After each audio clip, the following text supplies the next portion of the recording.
ঈদ আনন্দে মেতেছেন ক্রিকেটাররাও। নড়াইলে অধিনায়ক মাশরাফি ও মাগুরায় সাকিবের ঈদ উদযাপন। মর্গান ও হেলস না এলেও বাংলাদেশের বিপক্ষে সিরিজে কোনো প্রভাব পড়বে না মত জস বাটলারের। ক্রিকেটারদের ব্যক্তিগত সিদ্ধান্তের প্রতি শ্রদ্ধা জানানোর আহ্বান। এবং রাতে শুরু হচ্ছে উয়েফা চ্যাম্পিয়ন্স লিগ। প্রথম দিনই মাঠে নামছে বার্সেলোনা, বায়ার্ন মিউনিখ ও অ্যাথলেটিকো মাদ্রিদ। অভিষেকের অপেক্ষায় রাশিয়ান ক্লাব রোস্টভ।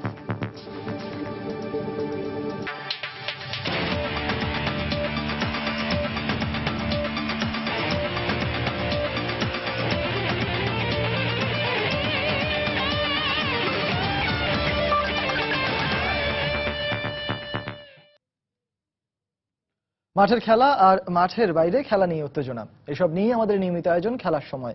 আর এই আয়োজনে আপনাদের সঙ্গে আছি আমি সজল মিত্র রিচার্ড। শুরুতেই ক্রিকেট প্রসঙ্গ, ক্রিকেটারদের ঈদ উদযাপনের খবর। কদিন বাদেই আফগানিস্তান আর এরপর ইংল্যান্ডের বিপক্ষে ওয়ানডে সিরিজে ব্যস্ত হয়ে পড়বে বাংলাদেশ জাতীয় দলের ক্রিকেটাররা। তবে এর আগে ঈদের ছুটি কাটাচ্ছেন টাইগার ক্রিকেটাররা।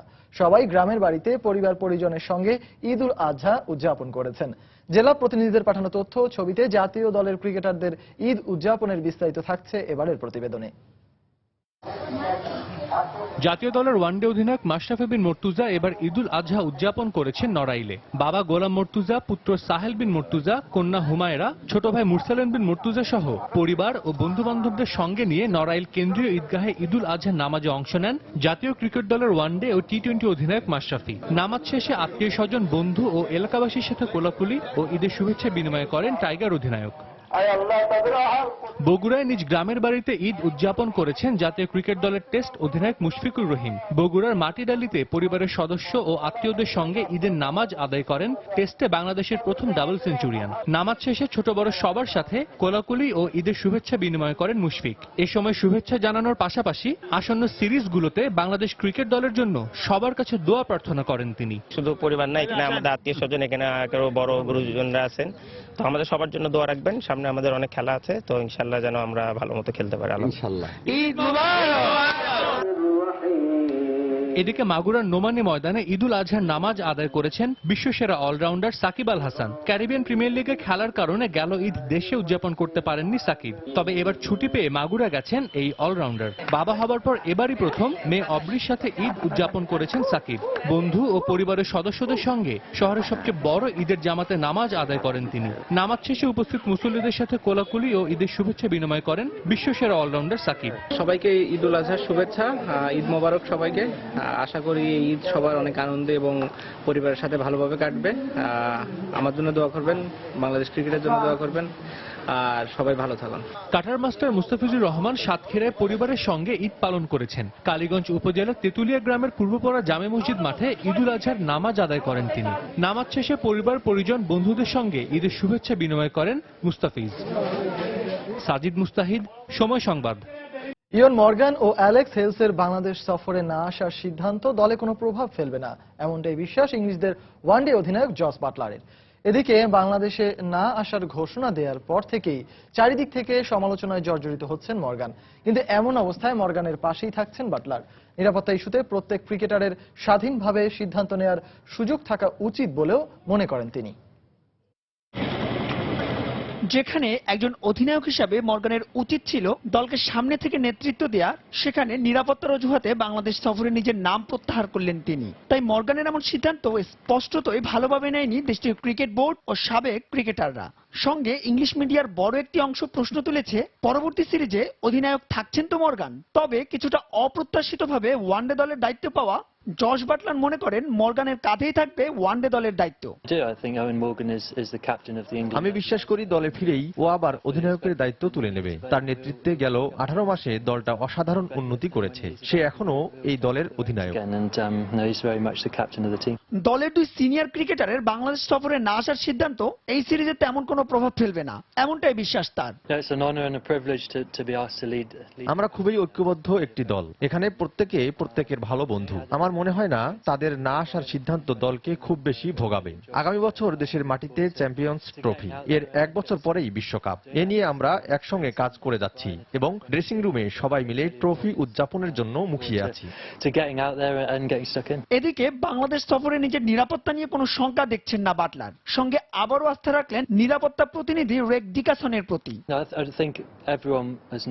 আমি খুশি মনেই বাংলাদেশে যাব। আমি এই সফরের ব্যাপারে আমার পরিবারের সঙ্গে আলোচনা করেই সিদ্ধান্ত নিয়েছি। যারা আসছেন না সেটা তাদের ব্যক্তিগত মতামত। আমাদের উচিত প্রত্যেকের দৃষ্টিভঙ্গিকে সম্মান করা। মর্গান না আসলেও বাংলাদেশ সফরে আসছেন দেশটির টেস্ট অধিনায়ক অ্যালিস্টার কুক। মাহবুব রিমন, সময় সংবাদ। খুলনার মেয়ে সালমা খাতুন 2007 সালে যার অভিষেক হয়েছে বাংলাদেশ নারী ক্রিকেট দলে। এর 1 বছর পরেই টাইগ্রেসদের অধিনায়কের দায়িত্ব পান সালমা। এরপর 7 বছর নিষ্ঠার সাথে পালন করে গেছেন সেই গুরু দায়িত্ব। জাতীয় দলের হয়ে বাংলাদেশকে এনে দিয়েছেন এশিয়ান গেমসে রৌপ্য সহ আরো নানা অর্জন। সেই সাথে নিজের নামের পাশে যোগ করেছিলেন বিশ্বসেরা অলরাউন্ডারের খেতাব। টি-20 কিংবা ওয়ানডে খেললেও টেস্ট খেলার আক্ষেপ মনে নিয়েই সামনে এগিয়ে যাচ্ছেন এই অলরাউন্ডার। সালমার সামনে এবার লক্ষ্য এশিয়া কাপ ও বিশ্বকাপ বাছাই পর্ব। খেলাধুলার এত ব্যস্ততার মাঝেও কেমন কাটে সালমার ঈদ, সেই সাথে শৈশবের স্মৃতি আর মজার সব ঘটনা এবার জানবো সালমার কাছ থেকে।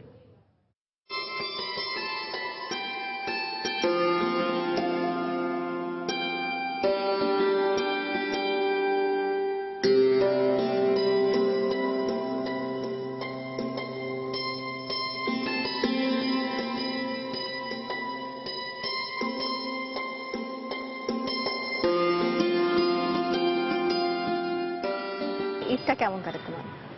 আসলে কোরবানি ঈদটা আমার অনেক মজার কাটে, যেহেতু আমি ঈদের 2 দিন আগে বাসায় যদি থাকি, 2-3 দিন আগে আমি নিজেই আমার ভাই বোনদের নিয়ে কোরবানির হাটে যাই। ওইখানে যে অনেক ঘুরে টুরে দেখা যাচ্ছে একটা গরু কিনে নিয়ে আসি। নিয়ে আসার সময় মানে গরু কেনার সঙ্গে সঙ্গেই মনে করে আমার বাসায় আমার আম্মুকে ফোন দিই যে আম্মু গরু কেনা হয়ে গেছে। তখন আম্মু অনেক খুশি হয়। পরে রাস্তাতে যখন হেঁটে হেঁটে আসি, রাস্তাতে অনেক মানুষ জিজ্ঞেস করে যে সালমা কত নিল গরু। এটা অনেক আনন্দ, মানে কোরবানির গরু কিনতে যে আসলে যে এই আনন্দটা আসলে খুবই আমি মিস করি। যদি বাসায় থাকি তাহলে তো মিস করি না, আর যখন বাসায় না থাকি তখন আমি অনেক মিস করি। কারণ আমি যখন ফার্স্ট কোরবানিটা দিই তখন কিন্তু আমি বাংলাদেশে ছিলাম না। আমি বাসায় টাকা দিয়ে যাই, আমার আম্মু গরু কিনে, ভাইয়েরা গরু কিনে তারপর কোরবানি দেওয়া। আসলে মানে আর কোরবানির দিন ওই দিন আমি পুরোটাই ভিডিও করি, মানে খুব মজা করি। আসলে আমার ভাইয়ের ছেলেমেয়েরা আছে, বোনের ছেলেমেয়েরা আছে, আমরা সবাই একসঙ্গে ঈদ করি। ঈদের দিন সবাই একসঙ্গে থাকে। আর আমার বাবা নেই, আমার বাবাকে খুব মিস করি। হাটে গিয়ে কখনো গরু কিনতে গিয়ে এমন কোনো মানে পরিস্থিতিতে পড়তে হয়েছে যেটা কিনা মানে সারা জীবন মনে থাকবে? একটা গরু ছুটে গেছিল, আমি তখন ভিতরে ছিলাম, মানে আমি, আমার বড় ভাইয়া, ছোট ভাইয়া, তারপরে আমার ভাগ্নি গেছিল, ওরা মানে সবাই খুব দৌড়াদৌড়ি করতেছিল। তারপরে ওইখানে মানে কোনো সমস্যা হয়নি, বাট ওইটা অনেক রিস্ক ছিল যে হয়তো বা লেগে যেতে পারতো এরকম একটা। কোরবানি ঈদ যেহেতু নিশ্চয়ই গরুর মাংসের বিভিন্ন। আমার মাংসর ভিতরে ফেভারিট হচ্ছে গরুর কলিজা, আর তারপরে হচ্ছে আমার আম্মু একটা মাংস রান্না করে, মানে গরুর মাংস যখন রান্না করে তখন কষানো মাংসটা আমার খুব ফেভারিট। তো ওটা আমার আম্মু যখন কষানো হয়ে যায় তখন আমার আম্মু আমার জন্য প্লেটে করে উঠিয়ে নিয়ে এসে, জানে যে আমার মেয়েটা খুব পছন্দ করে। আর শুধু ঈদের না, যে কোনো দিন রান্না করার সময় কষানোর আগেই ওই গোশটা আমাকে দিবে। আচ্ছা, ওটা মানে কলিজার পরে ওটাই আমার সবচেয়ে ফেভারিট। আর এমনিতে আপনি রান্না করতে পছন্দ করেন না? ডাল, ডিম ভাজি এগুলো করতে পারি। আচ্ছা আচ্ছা, মানে অ্যাজ ইট ইজ নরমাল যেসব খাবার না হলেই না ওইগুলো চলার মতো যেগুলো দরকার ওইগুলো পারি। আপনার ছেলেবেলাটা কেমন কেটেছে? আপনি যেহেতু ছোটবেলা থেকে ক্রিকেটের প্রতি একটা অন্যরকম ভালোবাসা কাজ করে আপনার, বা আমি শুনেছি যে আপনি ছেলেদের সাথে ক্রিকেট খেলতেন, তো তখন ছেলেদের সাথে ক্রিকেট খেলতে গিয়ে এমন কোনো ঘটনা কি মনে পড়ে যেটা আপনার খুব মজার একটা ঘটনা? আমি ছোটবেলা থেকেই ক্রিকেট খেলি, এখনো ক্রিকেট খেলছি। আর আসলে মজার ঘটনা বলতে যে আমি স্কুল পালিয়ে যখন ক্রিকেট খেলতাম, খেলে ধুলে যখন বাসায় আসতাম, আম্মু জানতে পারে তার আগে, তখন বাসায় যখন আসতাম আম্মু অনেক বকাঝকা করতো, কিন্তু কখনো আমাকে মানে গায়ে হাত দিত না। আর মানে বকাঝকা করলে আমি কি করতাম, রাগ হয়ে দেখা যাচ্ছে কি মানে আমি খেতাম না, ভাত খেতাম না। তা আমি হচ্ছে আমার এক চাচাতো ভাই আছে, আমার মামা, ওনার বাসায় আমি ঘুমাতাম, একই বাসা, মানে এই রুম আর ওই রুম এরকম। মনে করেন একদিন যদি যায়, আমার আম্মু তো অনেক কষ্ট পায় যে আমি না খেয়ে এসে ঘুমাচ্ছি। তারপর আম্মু কি করে, আমার ওই মামাকে এসে বলে, যে ও কিন্তু রাতে খায় না, ওকে রাতে কিন্তু খাওয়াস। আমার মামা আবার কি করবে, রাতে বাসায় এসে আমাকে ডাকবে, বলে দিয়ে আমি যাই, বলে ভাত খাইছি, আমি হ্যাঁ খাইছি। মিথ্যা তো বলিস কেন? আমি বলেছি না আমি খাইছি। সত্যি বলে না তুই খাসনি, আর আমার সঙ্গে ভাত খাই। আমি না আমি খাবো না, আমার খিদে নেই। বলে তুই যদি না খাস তাহলে আমি ভাত খাবো না। হ্যাঁ মানে আমাকে মামা অনেক ভালোবাসে, ওনার নাম হচ্ছে মনি মামা। এত ইমোশনাল ব্ল্যাকমেল করে যে আবার তখন খেতে হয়। আর মনে করেন খাবার খেলে তো রাগ সবারই পড়ে যায়। তো মনে করেন পরের দিন সকালবেলা আবার বাসায় যাই, আম্মুর সঙ্গে কথাবার্তা বলি, বাসায় আবার খাওয়া দাওয়া করি, এরকম মানে ই হয়। মানে ছোটবেলায় এরকম একবার অনুমতি দেয়া একবার না দেয়া এর মধ্যে চলে গেছে। হ্যাঁ এরকম। আর একটা হচ্ছে যে আমাকে মানে খেলা নিয়ে কখনো কোনো প্রবলেম হয়েছে কিনা, আসলে ওরকম প্রবলেম হয়নি, বরঞ্চ মানে আমি আমার এলাকায় যখন খেলতাম ছেলেদের সঙ্গে, আমার মামারাও খেলাধুলা করতো, এমনকি আমার মামাদের সঙ্গে আমি খেলতে যেতাম। আমার আম্মু যেতে দিতে যেত না, কিন্তু আমার মামারা বলতো যে তুমি কেন যেতে দিবা না, ও তো আমাদের সঙ্গে যাচ্ছে। বলে কি যাও নিয়ে যাও, আমি কিন্তু জানি না কিছু হলে। বলে থাক, মামারা বলে থাক তোমার কিছু বলা লাগবে না, আমি নিয়ে যাবানি। তো আমাদের সঙ্গে খেলতে যেতাম, অনেক মজা করতাম ছোটবেলায় আসলে। আর ক্রিকেটের সব জিনিসপত্র আমার বাসায় থাকতো। আমি যতটুকু জানি যে আপনার সব ট্রফিগুলো এলাকা ভিত্তিক কোনো টুর্নামেন্ট হলে আপনি দেখা গেছে সব ট্রফি নিয়ে আসতেন। তো এই যে আপনার যে তখন ছেলেরা কি আপনাকে দেখে জেলাস করতো না, জেলাস ফিল করতো না যে আসলে একটা মেয়ে এসে সব ট্রফি নিয়ে যাচ্ছে? আমার যাদের সঙ্গে আমি খেলতাম ওরা সবাই, অনেকে আমার বড়, অনেকে আমার ছোট, তা ওরাই সবাই আমাকে ক্যাপ্টেন বানাতো। ছোটবেলার থেকে ওরা আমাকে ক্যাপ্টেন বলেই ডাকে, এখনো মানে ক্যাপ্টেন বলে ডাকে। মানে ওরা আমাকে এত বিশ্বাস করতো যে মানে সব জিনিসই আমার কাছে রাখতাম। ব্যাট বলেন, উইকেট বলেন, বল বলেন, বা কোনো আমরা মেডেল বলেন, তখন তো মেডেল ছিল আর শিল্ড ছিল। আপনি তো অনেকদিন জাতীয় দলের অধিনায়কের দায়িত্ব পালন করেছেন। 2007 সালে আপনার জাতীয় দলে অভিষেক হয়েছে এবং 2008 সালেই অধিনায়কের দায়িত্বটা পেয়েছেন আপনি। এই যে আপনি 1 বছর পরে অধিনায়কের দায়িত্ব পেলেন এবং টানা 7 বছর একই পজিশনে আপনি খেলে আসছেন, মানে একটা অধিনায়কের দায়িত্ব পালন করতে গেলে যতটা না মানে একজন প্লেয়ার হিসেবে যতটা না প্রবলেম ফেস করতে হয়, তার চেয়ে অনেক প্রবলেম ফেস করতে হয় একজন অধিনায়কের দায়িত্ব পালন করতে গেলে। তো এই যে আপনার নিষ্ঠার সাথে দায়িত্ব পালন করা, এটা নিয়ে বলেন কিভাবে সহজ হয়েছে কাজটা? কখনো আমি মানে কল্পনা করিনি যে আমাকে ক্যাপ্টেন্সি দেওয়া হবে। কারণ হচ্ছে একটা জিনিসই আমি কেন কল্পনা করিনি, কারণ একটা জিনিস হচ্ছে যে আমি একটু পড়াশোনা কম জানি, এর জন্য, কারণ ইংলিশে বলতে হবে। বাট এইটার জন্যই আমি মানে সবসময় চিন্তা করছি যে আমার হয়তো বা কখনো আমি ক্যাপ্টেন্সি পাবো না। ওই সময়টা আমাদের কোচ ছিলেন জাফরুল এহসান, তা উনি আমাকে খুবই পছন্দ করতেন। তা ফার্স্ট যখন আমরা মালয়েশিয়া ট্যুর করে আসার পরে যখন আমাদের ক্যাম্প শুরু হলো, তা ফার্স্ট ট্যুরে তো তাসকিয়া আপু ক্যাপ্টেন ছিল, আর ওই সময় আপনার পান্না ঘোষ ভাইস ক্যাপ্টেন ছিল। সাধারণত কিন্তু ক্যাপ্টেন যাওয়ার পরে ভাইস ক্যাপ্টেন যে থাকে সেই কিন্তু ক্যাপ্টেন হয়ে আসে। বাট ওই ক্যাম্পে যখন আমাদের ডাকা হয় তখন মানে 2টা টিম করে আমাদের ম্যাচ খেলাতো এহসান স্যার। তো এক টিমের ক্যাপ্টেন পান্নাকে দিত, আর এক টিমের ক্যাপ্টেন আমাকে দিত। বাট আমি কখনোই ওটা চিন্তা করতাম না যে আমাকে ক্যাপ্টেন দিবে ন্যাশনাল টিমে বা ওর জন্য খেলাতে। আমি আমার মতো করে করতাম। আমি যেরকম বাসায় ক্যাপ্টেন্সি করতাম, মানে আমার ব্রেনটা যেটা কাজ করে ওটাই আমি করতাম। তো ওটা করতে হতে এরকম 3-4টা ম্যাচ যখন খেলা হলো তখন মনে করেন এহসান স্যার ওইটা ফলো করতো। 2008-এ হংকং টিম আমাদের দেশে আসলো, তখনই কিন্তু এই মানে আমাদের ক্যাম্প শুরু হলো। তা ওই সিরিজে মানে আমাকে একদিন প্র্যাকটিস হচ্ছে, প্র্যাকটিসের মধ্যে মানে আমার কোচ এহসান স্যার বলতেছে, উনি আমাকে বেটা বলে ডাকে, বলতেছে বেটা এদিকে আসো। আমি গেছি জি স্যার। বলতেছে আমার সঙ্গে চলো। আমি বলছি কোথায় স্যার? বলে চলো সিএনজিতে ওঠো। পরে আমি সিএনজিতে উঠলাম। ওঠার পরে আমি স্যারকে যাওয়ার পথে জিজ্ঞেস করছি স্যার আমরা কোথায় যাচ্ছি? তা বলতেছে তোমার প্রেস কনফারেন্স আছে। স্যার আমার প্রেস কনফারেন্স আছে মানে হঠাৎ? আমি তো মানে আকাশ থেকে পড়ছি যে আমার প্রেস কনফারেন্স মানে। পরে বলতেছে হ্যাঁ তোমাকে ক্যাপ্টেন সিলেক্ট করা হয়েছে, তুমি প্রেস কনফারেন্স আছে বিসিবিতে, আমরা সেখানে যাচ্ছি, তোমাকে আমি সারপ্রাইজ দিব বিদায়, এই জন্য আমি বলিনি, আর কেউ এটা জানে না, এটা আমার ডিসিশনে ক্যাপ্টেন হচ্ছে তুমি। ওইটাই আমার ফার্স্ট মিডিয়ার সামনে যাওয়ার পরে ওইখানে মানে কিছু প্রশ্ন করলো, 2-3টা প্রশ্ন করলো, আর আমার কোচকে প্রশ্ন করলো। তাই মোটামুটি মানে আমার মানে উত্তর দিয়েছি, বাট আমার মানে ঘেমে টেমে আমি একাকার হয়ে গেছি। এই যে 2008 সালে আপনি অধিনায়ক হলেন, তারপর যে আপনার এই যে একটা নার্ভাসনেস কাজ করেছে, সেই নার্ভাসনেস থেকে আপনি কিন্তু দীর্ঘ 7 বছর একটা জাতীয় দলের অধিনায়কের দায়িত্ব পালন করেছেন। তো এই যে একটা অভিজ্ঞতা প্লাস আপনার একটা অর্জন, এটাকে আপনি কিভাবে দেখছেন? আমি ক্যাপ্টেন মাঠের ভিতরে, ফিল্ডার কোথায় দিতে হবে না দিতে হবে সেটা আলাদা বিষয়।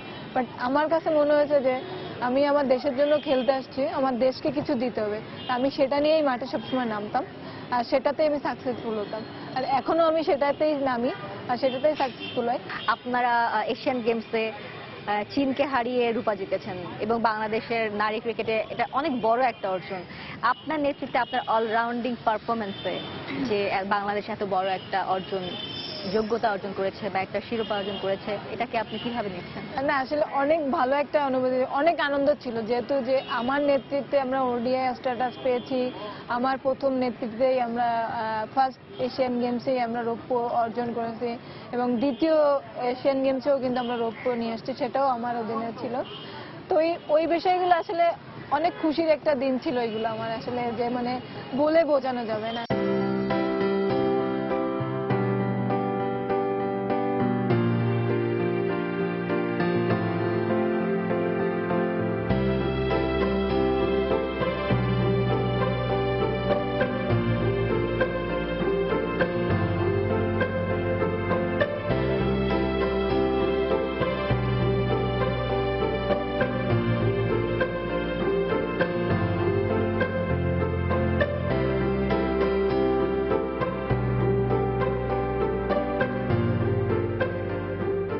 2014-তে অলরাউন্ডার প্লাস বোলিং র্যাঙ্কিং এ 1 নম্বরে ছিলেন, তো তখন আপনার অনুভূতিটা কেমন ছিল যে বাংলাদেশের বিশেষ অলরাউন্ডার পাশাপাশি আপনারও র্যাঙ্কিং শীর্ষে? আমার একটা টার্গেট ছিল ওয়ার্ল্ড কাপে, যে আমি একটা ওয়ার্ল্ডের সেরা 5 জনের মধ্যে একজন হওয়ার আমার ছিল, কিন্তু আমি আসলে কখনো মানে চিন্তাই করিনি যে আমি ওয়ার্ল্ডের 1 নম্বরে চলে আসবো বা 2টা ইসের দিকে, আপনার অলরাউন্ডার হিসেবেও 1 নম্বরে আসছি, বোলিং র্যাঙ্কিংয়েও 1 নম্বরে আসছি। তো এটা আসলে মানে তখন আমার খুবই আনন্দ লাগছে, কারণ যে আমি দেশে আমাদের বাংলাদেশের সাকিব ভাই যেরকম ওয়ার্ল্ডের 1 নম্বর সেরা, তার পাশাপাশি যে মেয়েদের আমি একজন হতে পেরেছি, এটা মানে ওই সময়টা অনেক খুশি ছিলাম। আর তারপরে ফেসবুকে সাকিব ভাই এটা স্ট্যাটাস দিয়েছিল যে আমার পাশাপাশি মেয়েরাও অনেক এগিয়ে যাচ্ছে, ছালমাও অনেক ওয়ার্ল্ডের 1 নম্বর আসছে, মানে প্রশংসা করছিল অনেক সাকিব ভাই, এটা অনেক ভালো লাগছিল। আর একটা জিনিস হচ্ছে যে আপনার ইন্ডিয়ার নরেন্দ্র মোদী আমাদের দেশে এসে কিন্তু আমার প্রশংসা করে গেছে, সাকিব ভাইয়ের পাশাপাশি কিন্তু আমার নামটাও বলেছে। তো এটা মানে আমি বলবো আমার জন্য না, আমাদের দেশের জন্য কিন্তু অনেক বড় একটা পাওয়া আমি মনে করি, কারণ অন্য দেশের একটা প্রধানমন্ত্রী আমাদের নাম বলবে। আপনারা তো টি20 আর ওয়ানডে ম্যাচ খেলেন, তো টেস্ট ম্যাচ যেটা যেটা কিনা আমাদের সর্বক্ষেত্রে সবাই খেলতে চায় বা কিছু, আপনাদের কি কখনো মনে হয়েছে যে টেস্ট ম্যাচ খেলবেন বা সেটা কি কখনো আক্ষেপটা আছে? না, আক্ষেপ তো অবশ্যই আছে, কারণ ছেলেরা যখন খেলে তখন আমাদেরও ইচ্ছে করে যে আমরা একটা টেস্ট ম্যাচ খেলি, বাট যেহেতু আইসিসি থেকে করা নেই, বাট আমার মনে হয় যে আইসিসি থেকে করা উচিত, যেহেতু মেয়েদের সব দেশই আছে, ছেলেরা যেহেতু খেলতে পারে, তাহলে ছেলেরা 5 দিনে খেলতেছে, আমাদের 3 দিনের পর দিক। ইন্ডিয়া আমরা দেখছি যে ইন্ডিয়া ইংল্যান্ডের সঙ্গে ওরা হচ্ছে বিসিবি থেকে কন্ট্যাক্ট করে ওরা 3 দিনের 2 দিনের ম্যাচ খেলে, বাট এরকমও যদি আমাদের বিসিবি যদি করে তাও আমাদের জন্য মানে ভালো হবে যে না আমরা খেলতে পারছি, টেস্ট অন্তত খেলতে পারছি।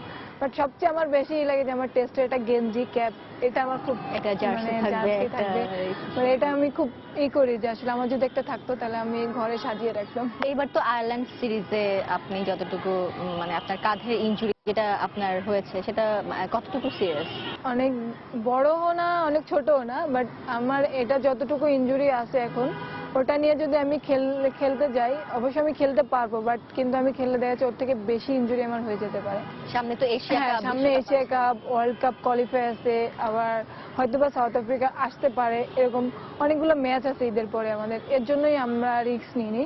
আর ব্যক্তিগত হিসেবে আমি রিস্ক নিইনি, কারণ আমার সামনে আরো ক্যারিয়ার আছে, আমার এই ট্যুরটাই যে শেষ তা কিন্তু না, আমি সামনে আরো খেলতে চাই। এই জন্যই আমি মানে আমার ফিজিও দেবাশিস স্যারের সঙ্গে কথা বলে এই ডিসিশনটা আমি নিয়েছি যে আমি এই ট্যুর করছি না, আমি ফিট হয়ে একবারে এশিয়া কাপের জন্য প্রস্তুতি নিচ্ছি। সাকিব ভাই তো অনেক সময় জানে যে আপনি দেখেন তামিম ভাই ইনজুরিতে এখন 4 সপ্তাহ বসে থাকতে হচ্ছে, তামিম ভাই কেন বসে থাকতে হচ্ছে? সেটা ভালো প্লেয়ার, সে আমাদের আপনার আফগানিস্তান আসার আগে যদি সে ফিট করতে পারে আমরা, তাহলে তো তাকে খেলাতে পারবো, এই জন্যই তাকে রেস্ট করা হয়েছে, এই জন্য আমিও রেস্ট করতেছি। মানে ভবিষ্যতে ভালো কিছুর জন্য? হ্যাঁ, ভালো কিছুর জন্য, যে আমার টিমকে কিছু দিব, আমার দেশকে কিছু দিব, এর জন্যই আমরা এই ডিসিশনটা নিয়েছি। এবার আপনার পার্সোনাল লাইফ নিয়ে কিছু কথা জিজ্ঞেস করি। আপনার বিয়ে শাদী করার কি কোনো ইচ্ছে আছে নাকি, বা কোনো প্রস্তাব কি আসে না? না, আসলে বিয়ে শাদী করার যে ইচ্ছা নাই সেটা না, ইচ্ছা অবশ্যই আছে, কিন্তু ওরকম প্রস্তাবও আসেনি। আর মেনলি হচ্ছে আমি এখন ওইটা নিয়ে আসলে চিন্তা করছি না, কারণ আমি আরো কিছুদিন খেলবো, তারপরে মানে চিন্তা করব। বাট বিয়ে করার যে ইচ্ছা নেই তা না, আছে। আর হয়তো বা বলবেন আপনার বয়ফ্রেন্ড নাই, আমার বয়ফ্রেন্ড নাই, ঠিক আছে। আর আমি ফেসবুক ইউজও করি না, এই জন্য আমার বয়ফ্রেন্ড হয়তো বা আমার শুধু ইমো আছে আর ভাইবার আছে, যার কাছে আমার নাম্বার আছে সে আমাকে শুধু ফোন দেয়। বাট অনেকে ফোন দেয় কিন্তু হয়তো বা মানে ভয়ে বলতে পারে না যে আপনাকে পছন্দ করি বা কিছু, এরকম অনেকে আমাকে ফোন দেয়। আসলে কেন এটা বলবেন কি? আমি জানি না আসলে এটা কি আপনার জন্যই তৈরি হয়েছে নাকি তারা এমনিতেই ভয় পায় কোনো না, একটা আমি কিছু? এটা আসলে এই বিষয়টা আমি বুঝতে পারি না, কারণ অনেকে যখন ফোন দেয় তাদের কথাবার্তায় কিন্তু বোঝা যায় যে আসলে সে কি বলতে চাচ্ছে না বলতে চাচ্ছে, বাট সাহস করে বলতে পারে না। সাহস করে বলতে পারে না। ভাবে যে ব্যাট হাতে বল হাতে এত পারফরমেন্স দেখায়, কে জানে কি হয় কপালে। আপু, আপনাকে অসংখ্য ধন্যবাদ আমাদের সাথে এতক্ষণ থাকার জন্য। ঈদের এই বিশেষ আয়োজনে আপনাকে ফুলের শুভেচ্ছা। দর্শক, এতক্ষণ জাতীয় নারী ক্রিকেট দলের অলরাউন্ডার সালমা খাতুন আমাদের সাথে ছিলেন। ঈদের এই বিশেষ আয়োজনে আমরা এতক্ষণ তার সাথে কথা বলেছি। আপনাদের সবাইকে আবারও ঈদের শুভেচ্ছা। দর্শক, ঈদের বিশেষ আয়োজনে আপনারা দেখছিলেন বাংলাদেশ নারী জাতীয় ক্রিকেট দলের ক্রিকেটার সালমা খাতুনের একান্ত সাক্ষাৎকার। বাংলাদেশের জাতীয় ক্রিকেটার মোশাররফ রুবেল জাতীয় দলে খেলার স্বপ্নটা পূরণ হয়েছে আগেই, এবার সেই স্বপ্নটাকে আরো বড় পরিসরে বাস্তবে দেখতে চান তিনি।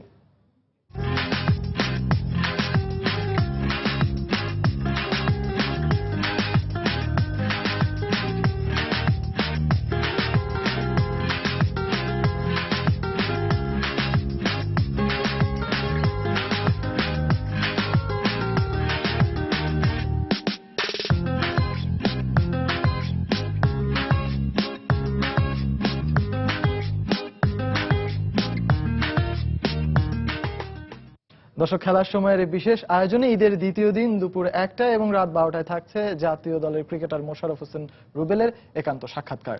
আপনাদের দেখার আমন্ত্রণ রইল। খেলার সময় আরো যা থাকছে: সব সময় চাপ মুক্ত হয়ে খেলতে চান অ্যাঞ্জেলিক কেরবার। আগামী বছর আরো গ্র্যান্ড স্ল্যাম জয়ের লক্ষ্য ইউএস ওপেনের শিরোপা জয়ী এই জার্মান তারকার। বাংলাদেশ সফরে ইংল্যান্ড দলে ডাক পেতে যাচ্ছেন 19 বছর বয়সী ডানহাতি ব্যাটসম্যান হাসিফ হামিদ। নিরাপত্তার শঙ্কায় বাংলাদেশ সফরে অধিনায়ক ইয়ন মর্গানের সঙ্গে নিজের নাম প্রত্যাহার করে নিয়েছেন ইংলিশ ওপেনার অ্যালেক্স হেলস। মূলত হেলসের জায়গায় দলে ডাক পাচ্ছেন হামিদ। 2015 সালে প্রথম শ্রেণীর ক্রিকেটে অভিষেক হওয়ার পর এ পর্যন্ত খেলা 18টি ম্যাচে 51.33 গড়ে হামিদ করেছেন 1386 রান, যার মধ্যে রয়েছে 4টি সেঞ্চুরি ও 9টি হাফ সেঞ্চুরি। তাছাড়া এবছর বাংলাদেশে অনুষ্ঠিত অনূর্ধ্ব 19 বিশ্বকাপে ছিলেন ইংল্যান্ডের যুব দলের স্কোয়াডে। তাই বাংলাদেশ সফরেই ইংল্যান্ডের জার্সিতে অভিষেকের অপেক্ষায় থাকবেন হামিদ। 16 সেপ্টেম্বর ঘোষণা করা হবে ইংলিশ দলের ওয়ানডে ও টেস্ট স্কোয়াড।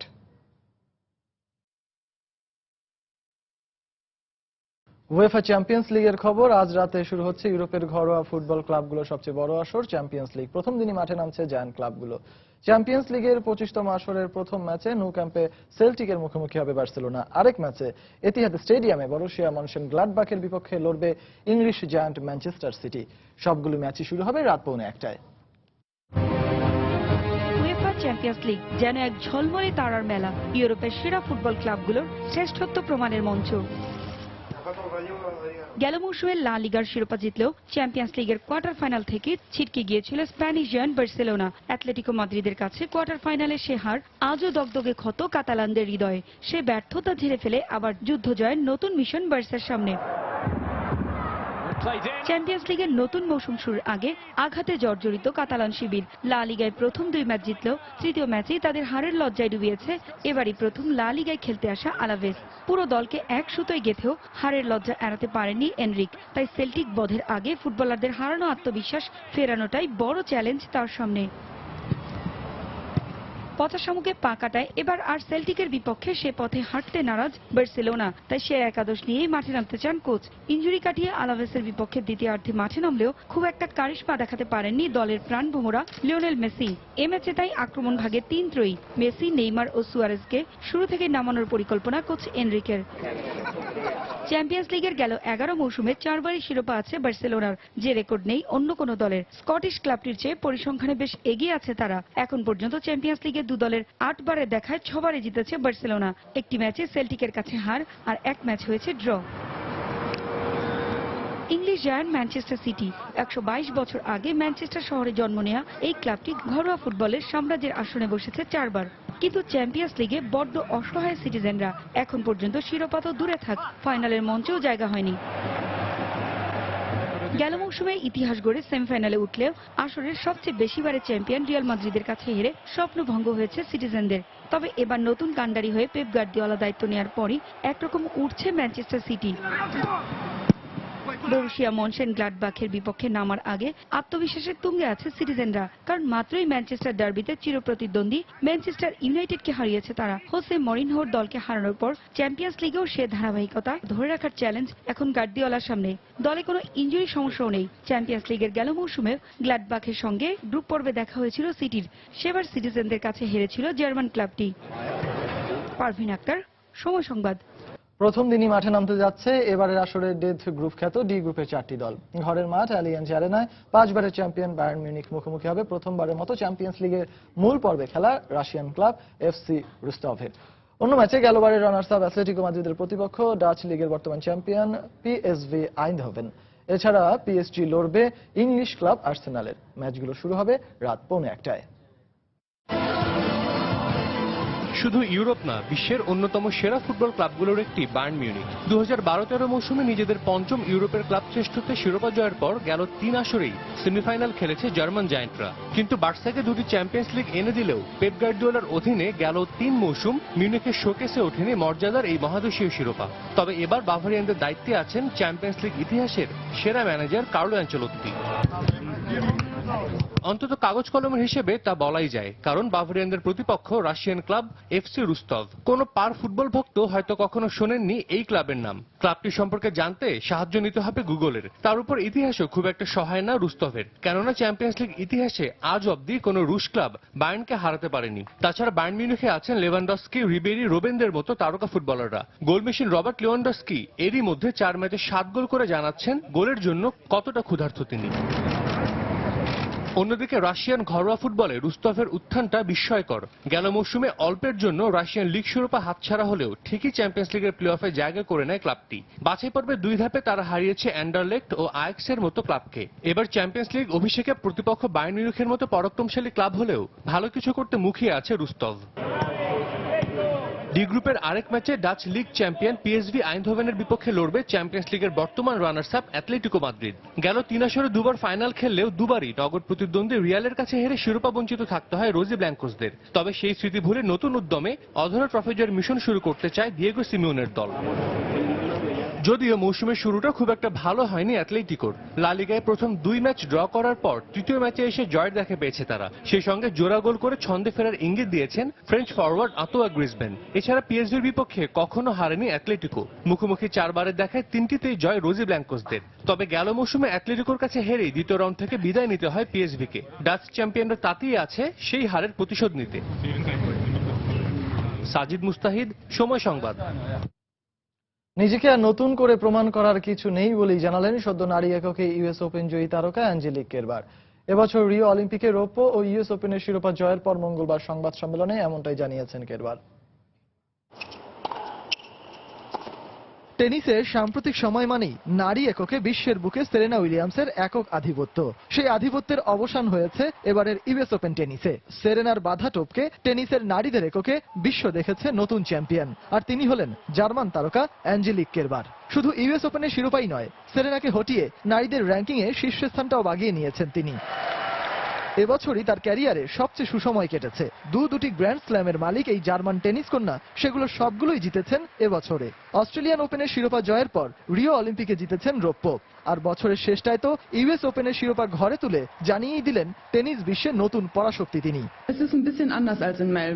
আসলে অস্ট্রেলিয়ার মেলবোর্ন থেকে আমার ঘুরে দাঁড়ানোর শুরুটা অবিশ্বাস্য কেটেছে সময়টা। প্রতিটা টুর্নামেন্টেই আমি ম্যাচ বাই ম্যাচ খেলে এগোতে চেয়েছি। প্রতিপক্ষ নিয়ে কখনো ভাবিনি। চিন্তা শুধু একটাই ছিল, আর সেটি হলো নিজের সেরাটা খেলতে হবে। মাঝে মাঝে অবশ্য খেই হারিয়ে ফেলেছি, কিন্তু দমে যায়নি। সেই আত্মবিশ্বাসের ফলাফল আমি এখন পাচ্ছি। আমার পরিবার আমাকে যে সমর্থনটুকু দিয়েছে তার জন্য ধন্যবাদ। nach Melbourne und jetzt auch meinen zweiten Grand Slam zu gewinnen. নিজেকে আর নতুন করে প্রমাণ করতে চান না এই টেনিস সুন্দরী। তার ধারণা, নিজেকে প্রমাণের তাড়না সবসময় থাকলে তা ভালো পারফরমেন্সের ক্ষেত্রে বাধার সৃষ্টি করে। তাই আপাতত চাপ মুক্ত হয়ে সামনের দিকে এগিয়ে যাওয়াই লক্ষ্য তার। Ich muss jetzt niemandem mehr was beweisen. Ich bin jetzt আমি নতুন করে নিজেকে প্রমাণ করতে চাই না। এই বছরটা আমার দারুণ কেটেছে। টেনিস বিশ্বের দর্শকরা যা জানার সেটি জেনে গেছে। আমি আমার পারফরমেন্সের উপর নেতিবাচক প্রভাব বিস্তার করে এমন কোনো কিছুই করতে চাই না। দয়া করে আপনারা আমাকে ভুল বুঝবেন না, আমাকে অহংকারীও মনে করবেন না। আমি আসলে এমনই। da und deshalb nehme ich das auch ganz anders wahr. শুধু কোর্টের খেলাতেই নয়, কথায়ও নিজের ধারের কথা টেনিস বিশ্বকে জানিয়ে রাখলেন নারীদের এই নতুন নাম্বার 1। সজল মিত্র, রিচার্ড, সময় সংবাদ। খেলার সময়ের শীর্ষ সংবাদগুলো জানিয়ে দিচ্ছি আরেকবার। ঈদ আনন্দে মেতেছেন ক্রিকেটাররাও। নড়াইলে অধিনায়ক মাশরাফি ও মাগুরায় সাকিবের ঈদ উদযাপন। মর্গান ও হেলস না এলেও বাংলাদেশের বিপক্ষে সিরিজে কোনো প্রভাব পড়বে না মত জস বাটলারের। ক্রিকেটারদের ব্যক্তিগত সিদ্ধান্তের প্রতি শ্রদ্ধা জানানোর আহ্বান। এবং রাতে শুরু হচ্ছে উয়েফা চ্যাম্পিয়ন্স লিগ। প্রথম দিনই মাঠে নামছে বার্সেলোনা, বায়ার্ন মিউনিখ ও অ্যাথলেটিকো মাদ্রিদ। অভিষেকের অপেক্ষায় রাশিয়ান ক্লাব রুস্টভ।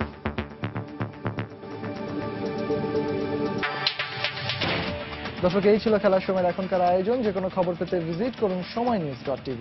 আর খেলার জগতের সব খবর, সর্বশেষ খবর জানতে সঙ্গে থাকুন সময়।